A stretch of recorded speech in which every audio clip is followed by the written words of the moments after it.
السلام علیکم ورحمۃ اللہ وبرکاتہ۔ بسم اللہ الرحمن الرحیم۔ اس رمضان میں یہ 3 کام ضرور کریں۔ نمبر 1، اپنے گھر میں کوئی ایک جگہ عبادت کے لیے خاص کریں۔ عام طور پہ مرد حضرات مسجد میں چلے جاتے ہیں اور وہاں جا کے عبادت کرتے ہیں، تو ان کو ایک ماحول ملتا ہے اور اس ماحول کی وجہ سے ان کے لیے عبادت کرنا آسان ہو جاتا ہے۔ لیکن گھر کی جو خواتین ہوتی ہیں، کیونکہ گھر میں بچوں کے کھیلنے کودنے کا یا گھر میں جو گھر کے کام کاج ہوتے ہیں ان سب کا ماحول رہتا ہے، اس کی وجہ سے عبادت کی طرف، تلاوت کی طرف اور اللہ کے ذکر کی طرف اس طرح دھیان نہیں جا پاتا ہے جس طرح اس خاص مہینے میں جانا چاہیے۔ اس کے لیے بہت بہتر طریقہ یہ ہے جو ہمارے بزرگوں نے، ہمارے علماء نے بتایا ہے کہ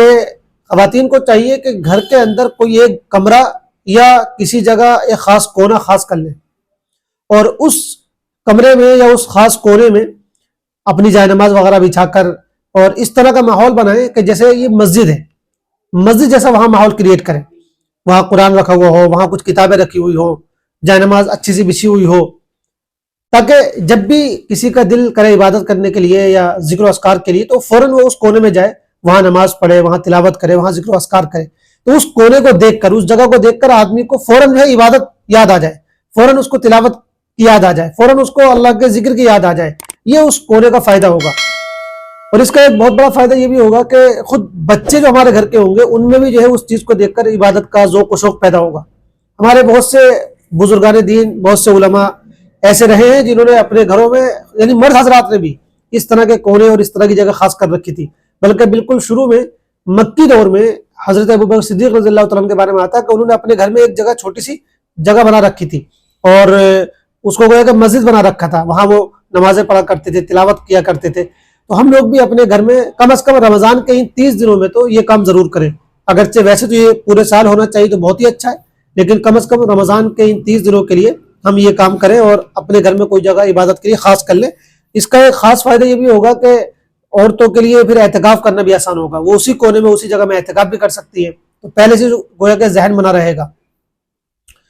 دوسرا کام یہ ہے کہ اپنے گھر میں رمضان کے اس مہینے میں تعلیم کا، دین کی کسی کتاب کی تعلیم کا بندوبست کریں اور اس کے لیے کوئی ایک وقت طے کریں۔ بہت اچھا وقت ہو سکتا ہے افطار سے پہلے کا، افطار سے 40 منٹ پہلے، 30 منٹ پہلے سب لوگ ایک جگہ اکٹھے ہوں، گھر کے جتنے بھی ممبر ہیں اس میں بچے بھی، بڑے بھی، مرد بھی، خواتین بھی، سب لوگ ایک جگہ اکٹھے ہوں، بیٹھے اور اس 20-25 منٹ میں کسی کتاب کی تعلیم کریں۔ ہو سکتا ہے قرآن کی تفسیر لے لیں، قرآن کی کوئی سورت یا کوئی آیت لے کر اس کا ترجمہ اور اس کی تفسیر پڑھ کر سنائیں،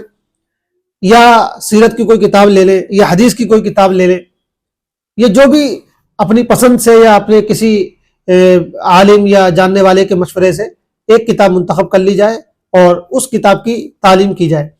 یہ بہت ضروری ہے اور اس کا بڑا فائدہ محسوس ہوتا ہے۔ تو افطار کے وقت میں ہم یہ کام کر سکتے ہیں کہ افطار سے 30 منٹ 40 منٹ پہلے بیٹھ جائیں اور یہ 20-25 منٹ تعلیم کریں اور باقی 10-15 منٹ دعا کے لیے رکھیں۔ یا سونے سے پہلے ہم یہ کام کر سکتے ہیں، تراویح پڑھنے کے بعد سونے سے پہلے جو ہے سب لوگ بیٹھ جائیں اور 15-20 منٹ کوئی کتاب پڑھ لی جائے۔ تیسرا ٹائم سحری کا بھی ہو سکتا ہے، سحری کر کے جب فارغ ہو تو عام طور پہ فجر کی نماز میں اچھا خاصا وقت مل جاتا ہے، 15-20 منٹ 25 منٹ مل جاتے ہیں، تو سحری سے فارغ ہونے کے بعد فجر سے پہلے یہ 20-25 منٹ کا ٹائم نکال کے کوئی نہ کوئی کتاب ضرور پڑھیں۔ یہ وہ اوقات ہوتے ہیں جن اوقات میں ہمارے لیے یہ کام کرنا آسان ہوتا ہے، لیکن سحری کے وقت میں ایک دقت یہ ہو سکتی ہے کہ اس وقت عام طور پہ بچے سو رہے ہوتے ہیں، تو کوئی ایسا وقت نکالا جائے جس میں بچے بھی جو ہے ہمارے ساتھ انگیج ہو سکیں اور بچے بھی شامل ہو سکیں۔ تو یہ بہت ضروری کام ہے کہ اپنے گھر میں کوئی نہ کوئی کتاب جو ہے ضرور پڑھی جائے، کوئی نہ کوئی کتاب ضرور پڑھی جائے۔ ویسے تو یہ کام بھی پورے سال کرنے کا ہے، لیکن رمضان میں تو کم سے کم اس کی پابندی کریں، اس سے دین کی معلومات میں اضافہ ہوگا، دین کو جاننے کا جذبہ پیدا ہوگا، پھر جب علم آئے گا، معلومات آئے گی تو پھر عمل کرنے کا بھی شوق پیدا ہوگا۔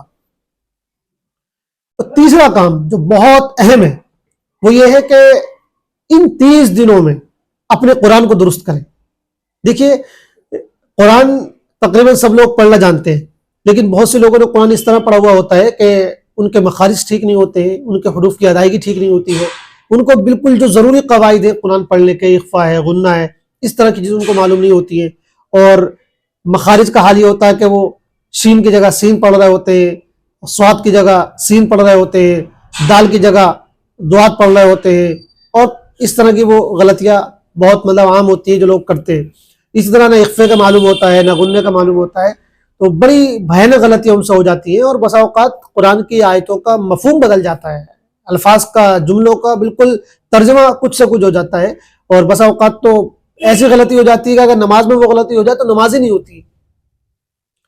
تو اس لیے قرآن کا صحیح پڑھنا آنا بہت ضروری ہے۔ عام طور پہ 11 مہینے میں آپ لوگ بزی رہتے ہیں، ہم سب لوگ مشغول رہتے ہیں، تو ادھر ہمارا دھیان نہیں جا پاتا ہے، اور ہم اپنے قرآن کو صحیح کرنے کی طرف متوجہ نہیں ہو پاتے۔ لیکن رمضان کا مہینہ یہ ہم کو ماحول دیتا ہے، تو ہم یہ طے کریں کہ اس مہینے میں ہم اپنے قرآن کو درست کریں گے، اور کوئی بہت لمبا چوڑا کام نہیں ہے۔ دیکھیے 2-3 کام ہیں جو اس میں کرنے ہوتے ہیں۔ ایک تو حروف کی ادائیگی بہتر کرنی ہوتی ہے، تو اگر آپ 15 دن 20 دن جو ہے محنت سے حروف کی ادائیگی کریں گے اور حروف کو صحیح جگہ سے ادا کرنے کی کوشش کریں گے، تو انشاءاللہ اس مہینے کے اندر ہی آپ پریکٹس بہت اچھی طرح کر سکتے ہیں۔ دوسرے کہ کچھ بہت بیسک اور بنیادی قواعد ہیں جو بہت تھوڑے سے ہیں، اخفا کیا ہوتا ہے، غنہ کیا ہوتا ہے، اظہار کیا ہوتا ہے، قلقلہ کیا ہوتا ہے، یہ بہت مختصر سے چھوٹے سے چند قواعد ہیں، ان کو آپ 1 مہینے کے اندر بہت آرام کے ساتھ سیکھ سکتے ہیں۔ تو یہ 2 کام ضرور کریں۔ اس کے لیے آپ اپنی مسجد کا امام صاحب کی مدد لیں، یا کوئی ٹیوٹر اپنے لگوا لیں، آپ فیس دے کر اپنے قرآن کو بہتر کرنے کی طرف توجہ کریں، یا کوئی آپ کا دوست ہو، آپ کے گھر میں کوئی بندہ جاننے والا ہو، تو اس سے کہیں کہ بھائی اس مہینے میرا قرآن اچھا کرا دے، ٹھیک کرا دے۔ تو یہ بہت ضروری کام ہے۔ اگر آپ نے اب تک قرآن درست نہیں کیا ہے تو ان 30 دنوں کو غنیمت سمجھیں اور اپنے قرآن کو ضرور اچھا کر لیں، تاکہ آپ کو صحیح قرآن پڑھنا آ جائے۔ ورنہ قرآن رمضان تو ہر مہینہ ہر سال آتا ہے، اور ہر سال اور ہم خوب تلاوت کرتے ہیں، ہماری بہت مقدار بڑھ جاتی ہے تلاوت کی، کئی قرآن ہم ختم کرتے ہیں، لیکن اگر ہم نے قرآن کو ٹھیک سے نہیں پڑھا، صحیح سے نہیں پڑھا، تو پھر شاید قرآن پڑھنے کا مزہ نہیں ہے۔ تو اس لیے ضروری ہے کہ قرآن کو بالکل ٹھیک پڑھنا سیکھیں۔ بہت سے لوگ 40 سال کے 50 سال کے ہو گئے، ان سے بھی قرآن پڑھنا نہیں آیا ابھی تک، حالانکہ وہ روزانہ پڑھتے یا ہر سال پڑھتے ہیں رمضان میں۔ تو بہتر یہ ہے کہ ہم ٹھیک پڑھنا سیکھ لیں، تاکہ قرآن پڑھنے کا صحیح لطف محسوس ہو سکے، اور اللہ تعالیٰ کی نظر میں ہماری قدر و قیمت میں اضافہ ہو سکے، اور ہمارے مرتبے میں اضافہ ہو سکے، اور تلاوت کا جو صحیح ثواب ہے وہ ہم کو حاصل ہو سکے۔ تو یہ 3 وہ ضروری کام ہیں جو اس رمضان میں ہم طے کریں کہ کریں گے انشاءاللہ، اور اگر ہم یہ 3 کام کر لیتے ہیں تو گویا کہ ہم یہ کہہ سکتے ہیں کہ ہم نے رمضان میں اپنے آپ کو بہت اچھا بنا لیا، بہت بہتر بنا لیا، اور رمضان سے فائدہ اٹھا لیا۔ اللہ تعالی ہم سب کو عمل کی توفیق عطا فرمائے۔ والسلام علیکم۔